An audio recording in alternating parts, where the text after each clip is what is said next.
Welcome, everybody. I'm so excited to be doing another session of our self-belief series, and I'm really excited to be talking to Annie Morris today. Welcome, Annie. Thank you, Tracy. I've been looking forward to this for a few weeks now. It's exciting. It is exciting. It's wonderful to have you here. So for those of you who are new to the self-belief series, I started this, I can't remember when, but I had this epiphany, which is the way everything that I do starts. I was walking along the beach, where is the place that I get all my greatest ideas. And I was just thinking about the words self-belief, because obviously in the Soul Pleaser program, we work a lot on our self-worth. And when you interchange all the different terms that you can use for that, one of them is self-belief. And I saw it very clearly in capitals, self and belief. And in particular, what it made me realize is that the thing for me, the reason that I wasn't able to feel good about myself for so many years is I was trying to feel good about my personality, like my conditioned self, which is always going to make mistakes, always have faults, which is how I ended up being a perfectionist with an eating disorder and all of those things. And when I really started to have self-belief, it was because I believed in the self, which means that I suddenly truly understood that all of us have a self with a capital S, which is our true self. And then we have a self with a small s, which is our conditioned self.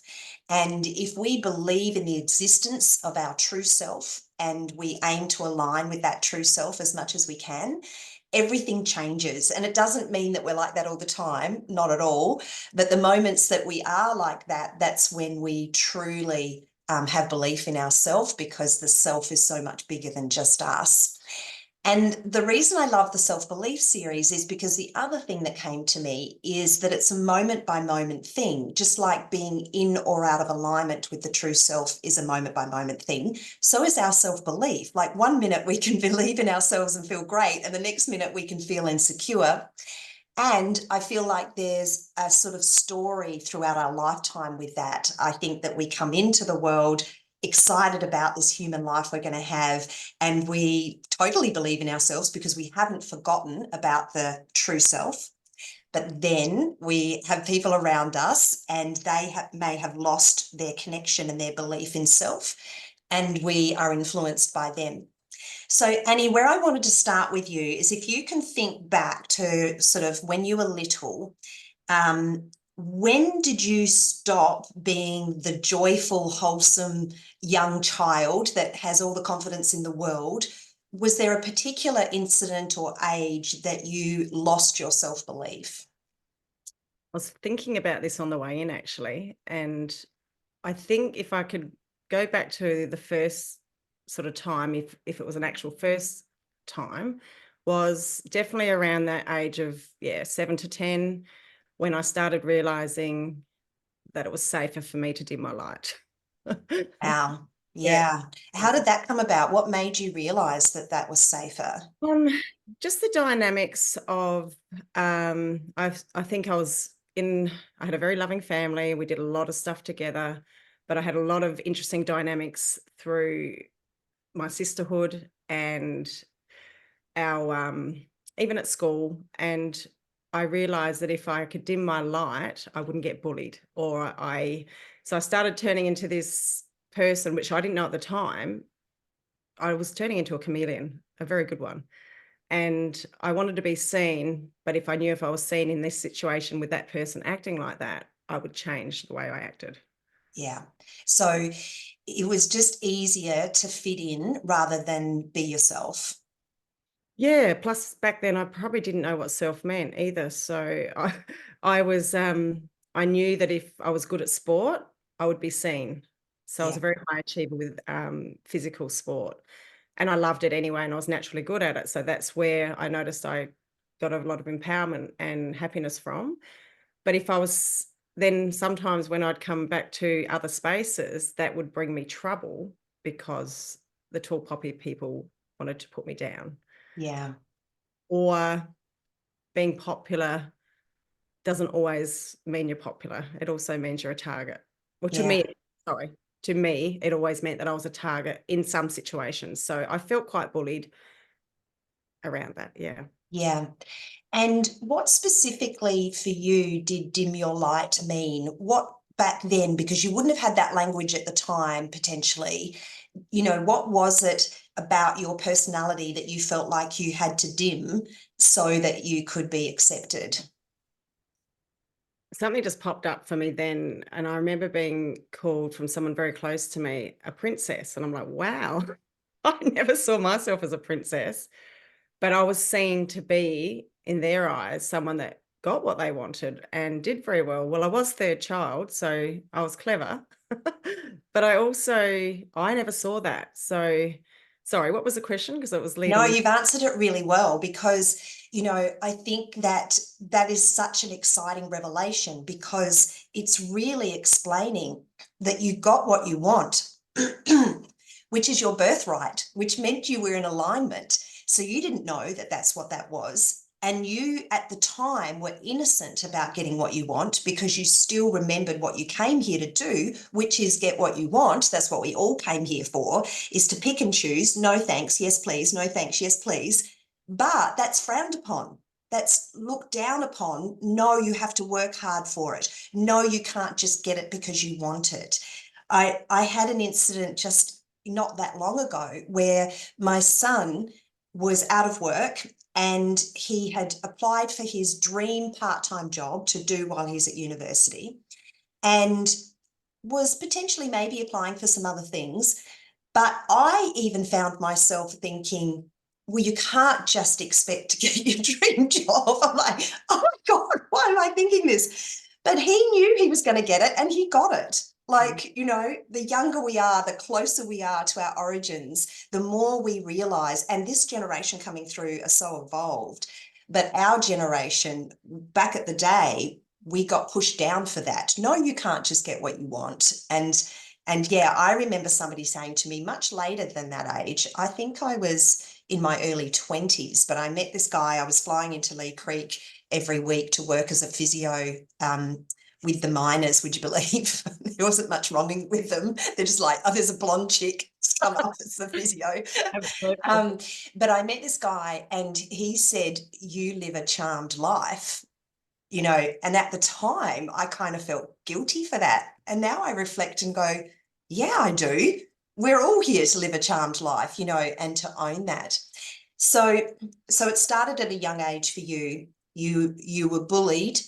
And what did that do to the way you felt about yourself when you experienced that? Yeah, I definitely dimmed my light and I shut myself away a lot. I closed up. I never expressed myself because every time, but at that age, it probably was every time, it was very dramatic, that I spoke up or tried to be myself, something would go pear-shaped. So I associated with showing up, being or being, knocked down for it. So I ended up getting very clever about how I did it, and I found my safe people. Yeah. Very much found my safe people of who I could express myself with, which unfortunately I got very sad in that time because it wasn't always the people I wanted it to be, which might have been really close to me. So I think there was so much disappointment that I couldn't have that relationship with the people that I lived with sometimes. And it was hard for me at the time. Yeah. Yeah. Yeah. And how long did that last? And did it change through different stages of your life? So when you left school, what was it like then?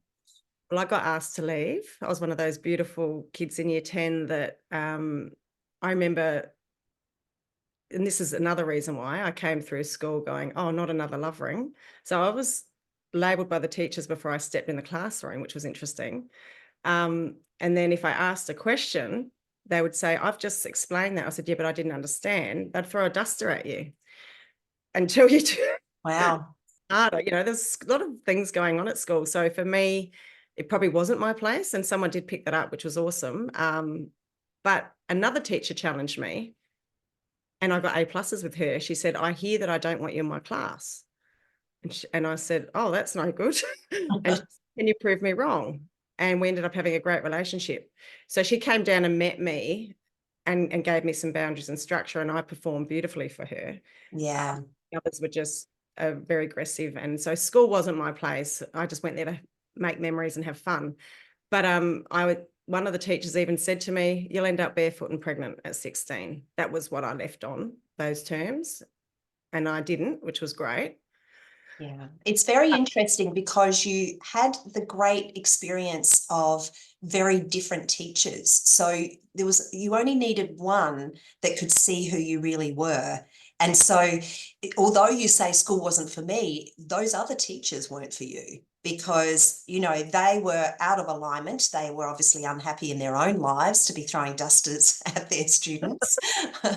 And so, we can take that on and take that personally. Whereas, on reflection, you can see that that wasn't about you. Oh, And now I the know. one Yeah. person that could see you in that school was the teacher that really did see you. So, yeah.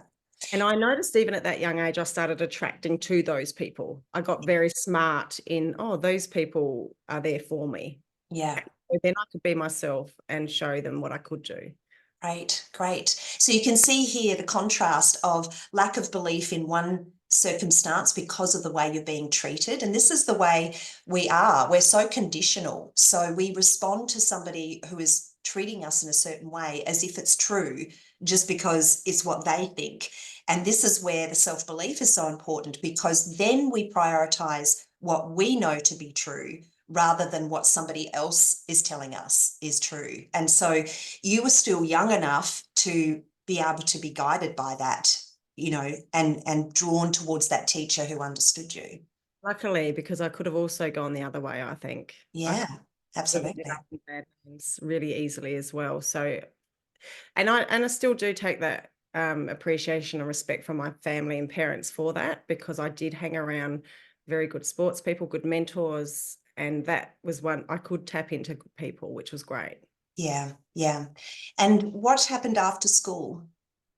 Yeah, so I went off and did my hairdressing, and once again, I was just struggling along. But one teacher said, "I'm not sure if you're going to make it, Annie." She said, "I'm going to come back in 4 years' time and see if you finish your apprenticeship." And she just knew me so well. She's like, she'll do it because I've said that now.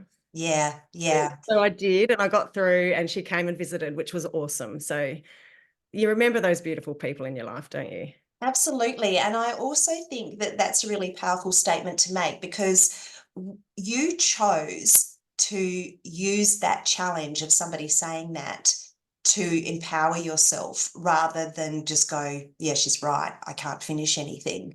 And so it's really interesting when we look at our stories, because, I opened this by being very lighthearted about my eating disorder. And obviously it wasn't a lighthearted experience at the time, but I'm so grateful for it now, because every single experience that we have throughout our lives leads us to the moment that we are now. So, yeah, Absolutely. how did hairdressing go once you were out and doing the work? I realize now, looking back, I wasn't engaged a lot. I was a very good creative hairdresser. I could have been exceptional. I think I just I was winging my way through life, and I was still very insecure when I look back now. But great memories. It probably got me still into this space because I was a psychologist and a hairdresser and Yes, people. So I can see how these are very interlinked. yes, Uh, yes.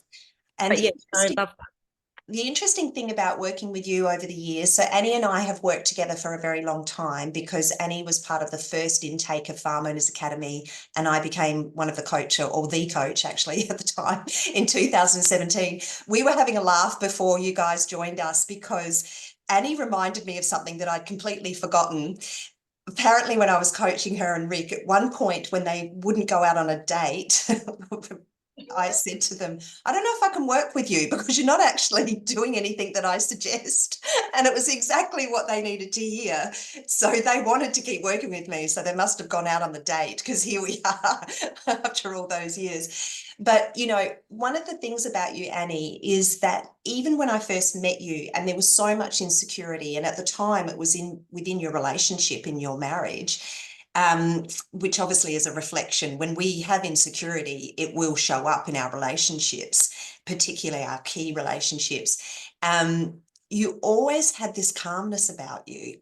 So even when you're insecure, there has always been this very calm energy about you. So it doesn't surprise me that you've ended up where you are now. And the whole hairdressing part makes sense as well, because when I go to have my hair done, of course it's about what my hair looks like, but it's also about the energy of the hairdresser. That's really important to me. Like if I have a stressed out hairdresser, they will never see me again. You know, I just love that really calm energy. So it's really interesting to see how everything makes sense. So when you were insecure, did it just continue to stem from the insecurity that started, you know, 7 to 10, where you just were trying to fit in, trying to find your place and feel good about yourself? It was something funny you say that, and what popped up just a minute ago, going back to that, I was reflecting. I realized I left KI to find myself. Yeah, I was running as well. I was like, I'm out. This is all too hard. And yeah. then Rick and myself got together at 18, and I said to him after a couple of years, I really want to travel around Australia. I want out after my apprenticeship too. Funny that. And because I was still running, I didn't realize that at the time. I just thought if I can go away and be who I want to be and travel, they were my highlight. Like if you said today, what's your best days of your life? It was when me and Rick packed up the camper and we went to go traveling around Australia. And I know now that you always take yourself with you, but they were my highlight years because I left all of this behind and I could be whoever I chose to be. And I actually really enjoyed a few years of, and I did feel that I felt free. Like I actually could be me, even though I didn't realize I could have done that back here, but I had a lot of attachments and conditioning to back here. That's such a great thing to share, Annie, because obviously the Soul Pleaser program is all about people pleasing. And that's just classic. That's that classic. Everyone thinks I'm this. And so I just keep being this because this is what everybody expects of me. When I went to America, I was an exchange student in Texas and I turned 18 over there. They took us on a holiday. My family took us on a holiday and we went snow skiing. And I'd never snow skied before.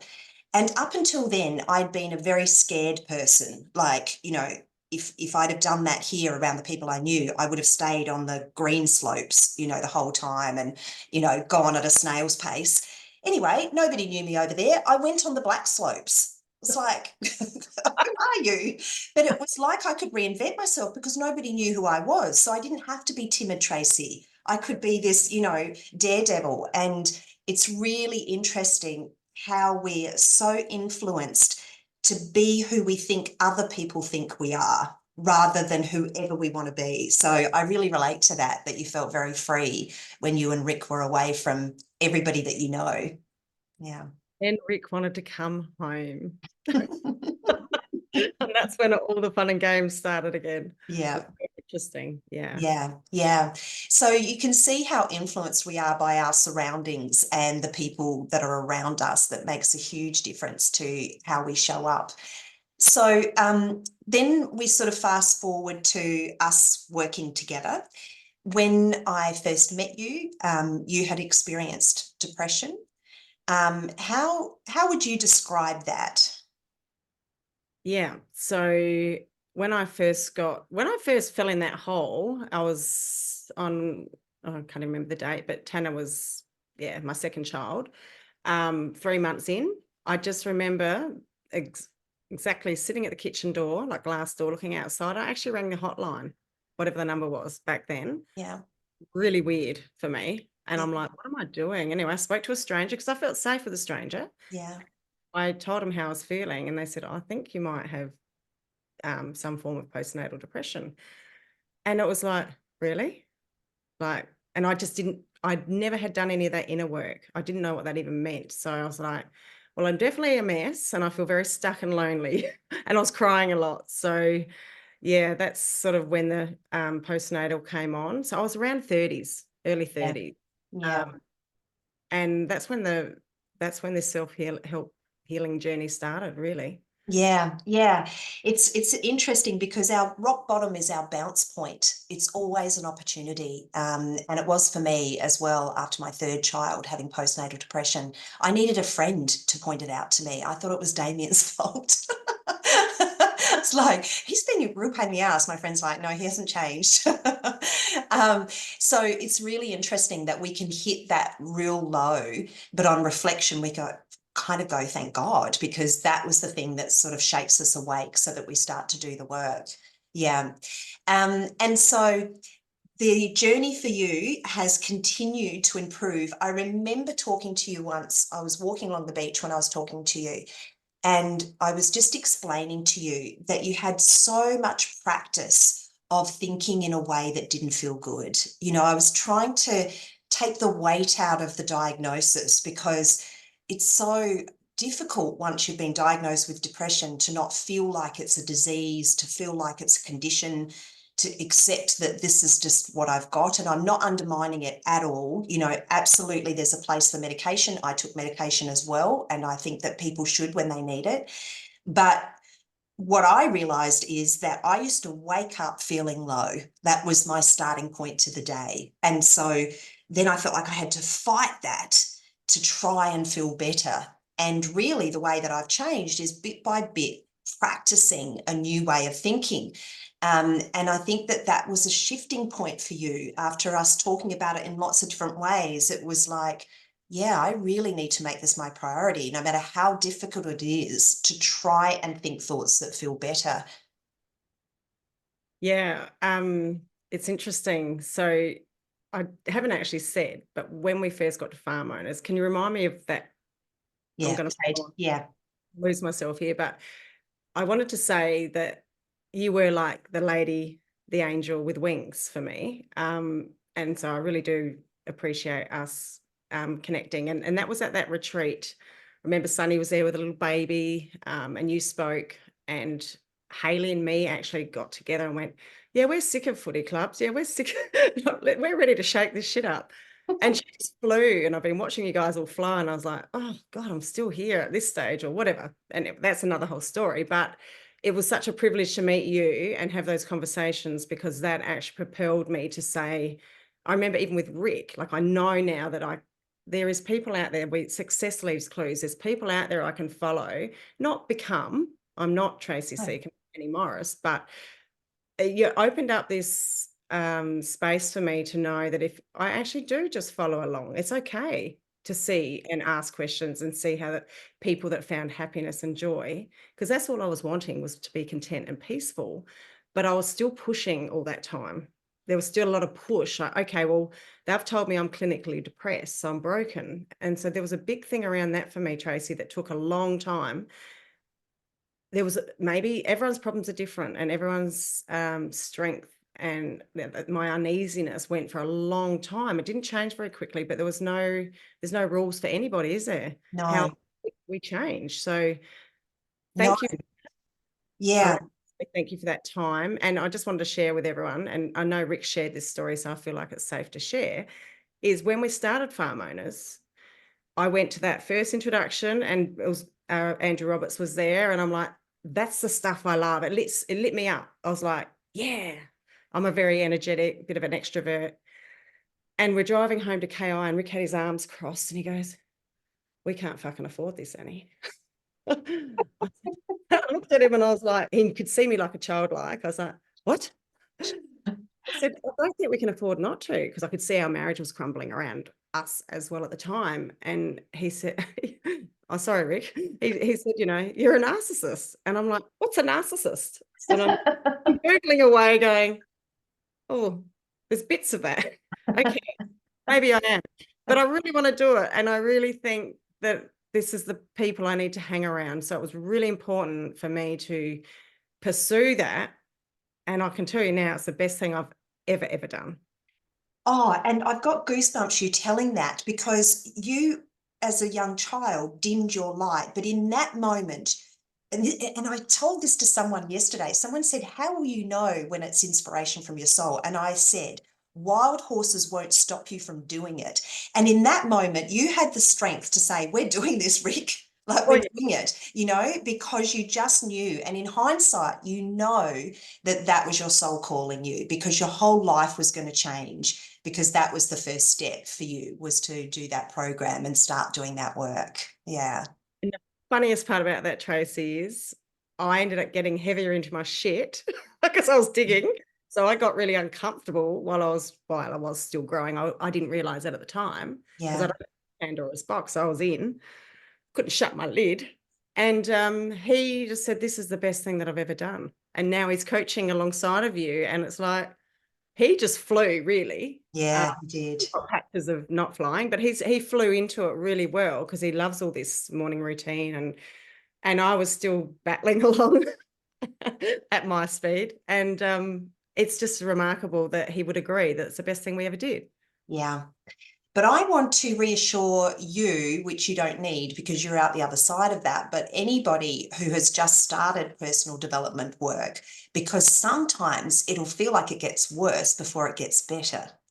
And that's because you've put a lid on it and you've been ignoring it for a long time, and you just open Pandora's box once you start doing the work. So to all those people, you can't go back anyway. Sorry. I'm There learning should what be a you've learned. disclaimer. Like, once you know, you know, but just hang in there because it will all be worth it. The other thing I want to say is that when you're feeling a very strong negative emotion, your true self is feeling a very strong positive emotion. So it's always being matched.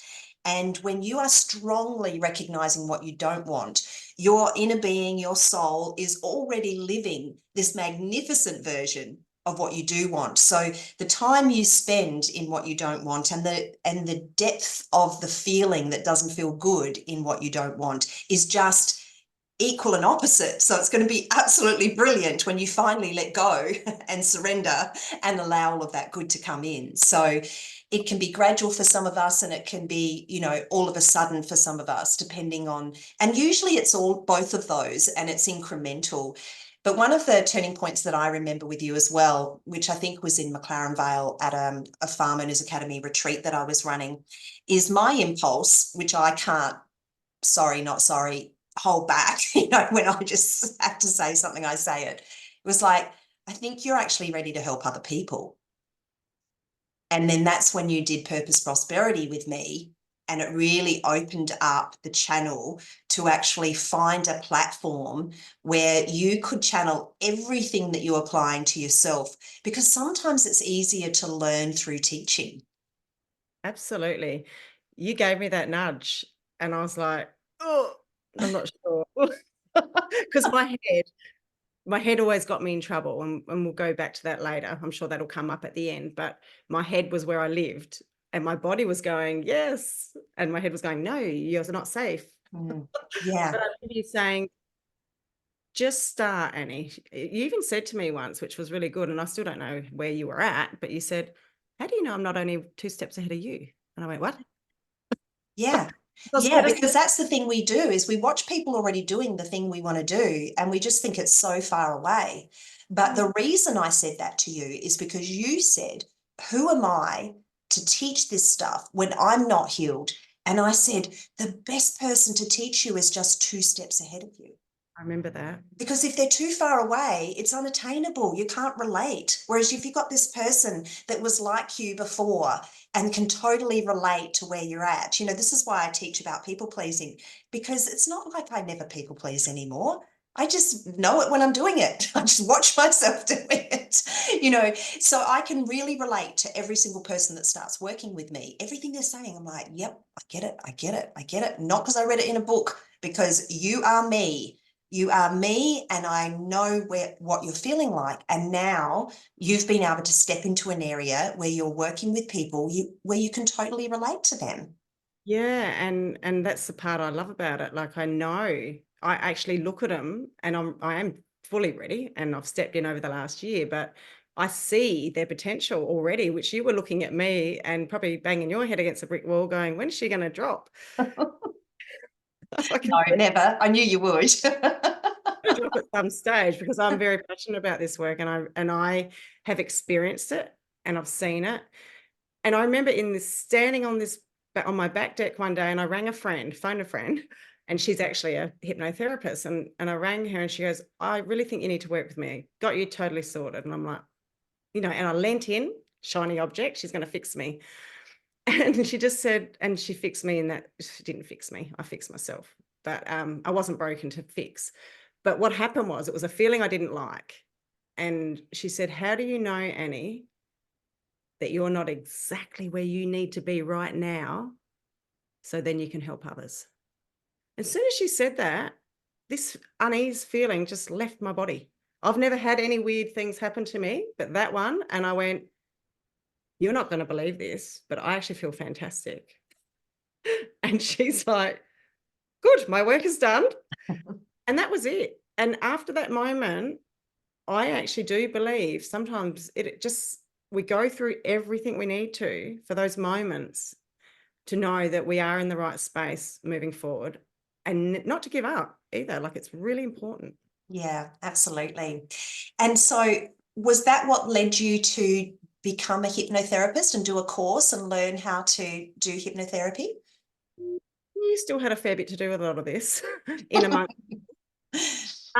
I can't. Yeah, I do know. I was always intrigued by it, and I thought I'll go do a little different modality. I'm a little bit spiritual, bit different. And I don't think it is a different modality. It's just another it's just another tool. And I went through and I started this big course, and I had perturbation, and I was dealing with physios and all these really incredible people. Well, in came my non-self-belief, and I started judging myself, and a lot of their language was out of my caliber. And I said to the main fella, I said, "I can't do this." And I actually had a meltdown, and I pulled out, and they gave me all my money back, which I was very lucky, because they saw it was I was really, really struggling. But what I picked up out of that course was, well, if I'm not ready for that, I feel like I need to understand the wording. So I went and did NLP. Oh, So great. that's where that Yeah. started. So I went back, and two people pop up, as they magically do when you're looking for something, in a couple of power couple in Adelaide, and Paul and Juliet Lever. And I studied NLP with them. And I came out feeling, and I really had a big shift in that. I came out feeling like a coach, like I could do some of this. And then that follows on, through their hypnotherapy and advanced hypnotherapy. And to me, hypnotherapy is just another modality or tool to help people tap into who they are, coming home to. Absolutely, absolutely. We are all teaching the same thing, and we're just all teaching it in different ways. And it's great to have a variety of ways to be able to find this work and do this work. And there is a different modality that will work for each individual. And the thing about this type of work, what I absolutely love about it is some industries, they can be competitive. And with this self-help industry, it's collaborative because, you want people to just find the person that they feel called to and attracted to, that will be the person that they get, because we're all saying the same thing in a different way. And people need to hear it in the way that it's going to drop for them. And so I think it's absolutely wonderful what you're doing. And it's quite common. This is kind of how the self-belief series started, is for people to go through the Soul Pleaser program and down the track at some point feel some sort of calling to do something in some way that helps other people. It doesn't need to be a business. It can be helping their children, it's so many different ways. So I'd love you to share, Annie, about your business now. What is your business called? How can people find you? What do you do? What can people expect? Yeah. So I'm Annie Morris, so that's my business. It is me, and I've been interesting finding lots of names to call myself, and it's funny space, and it doesn't define me. So at the moment, I'm a change coach. I help people make changes where they're stuck, where they might want to create their future for them, for the betterment of themselves. So I'm a belief. I help people empower people, transform. So that label is just a label for all sorts of things. So I help people with whatever they need help with. And I really enjoy them coming in, and we may change some, like help them go through their negative emotions and understand a bit about their conditioning, and know that it wasn't theirs, that they took on, and they get this acceptance growing, which you would understand is all your work. And once they understand that and surrender to who they are and who they want to truly be, then we start really focusing forward, because I used to focus on what I didn't want way too much. And so I could even call myself an accelerated change coach, because I want them to really start focusing forward and becoming that now, while letting go of some things along the way. And that seems to be working beautifully. And we go through their limiting beliefs, and they leave me within 2 sessions and go, I'm just feeling 110%. And I'm getting some beautiful feedback because they're just remembering, aren't they, Tracy, of what they can have. They've just been focusing somewhere else. Yeah, absolutely. And you attract the people who are ready for that because you're quite clear on what you want to help them with. They're ready for that. So that's why it's so good because, you know, when you were working with me, for those of you that don't know, I used to run a second course on top of Soul Pleaser. So many people after doing Soul Pleaser wanted to become coaches. So I ran a course called Purpose Prosperity to teach people how to become self-help coaches, which is what Annie did. But you know, what's happened is you've just gradually got more and more clarity about exactly what you can help people with, and that will continue to evolve over time.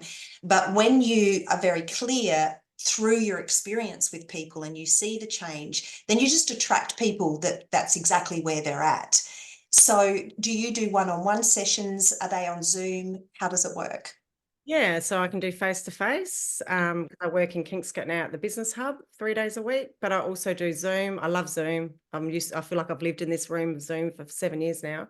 And Zoom to me works just as well. And I tend to really like working with people for at least 3 sessions Yeah. because we let go of a lot of negative emotions. Like I said, we look into, why they believe what they believe, and then we start moving them forward.